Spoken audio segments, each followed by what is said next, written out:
Dans cette vidéo, je vais vous expliquer comment déterminer le nom d'un composé moléculaire à partir de sa formule. Encore une fois, on regarde ces deux éléments-là dans la formule et on voit que c'est deux non-métaux.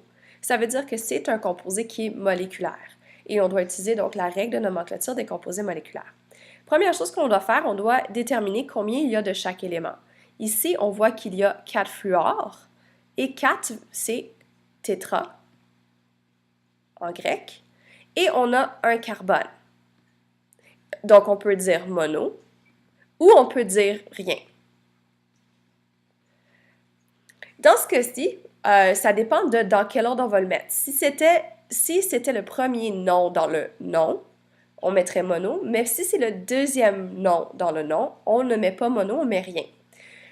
On peut voir maintenant que puisque l'on doit inverser l'ordre des éléments par rapport à la formule, on voit que le carbone vient en premier, le fluor vient en premier et le carbone vient en dernier. Ça veut dire qu'on doit écrire, dans le fond, premièrement, le préfixe tétra pour indiquer qu'il y en a 4. Ensuite, on doit écrire le nom de l'élément, c'est du fluor.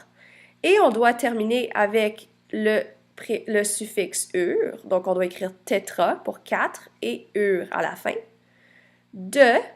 Et on pourrait mettre monocarbone, mais puisque c'est le deuxième mot dans le nom, on va juste écrire carbone. Ça nous indique qu'il n'y en a que un. Donc, le nom de l'élément CF4, c'est du tétrafluorure de carbone.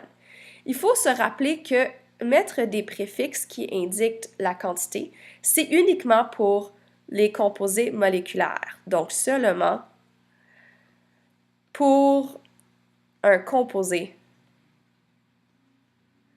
moléculaire. Les composés ioniques, eux, ils n'ont pas les préfixes tétra, di, tri, hexa, etc. parce qu'on peut déterminer la quantité de chaque élément en regardant les charges. Ici, on ne peut pas parce qu'ils n'ont pas de charge ou ils ont seulement des charges négatives. Et donc, il faut vraiment qu'on indique dans ce cas-là combien est-ce qu'il y a de chaque élément dans la molécule en mettant les préfixes devant chacun des éléments.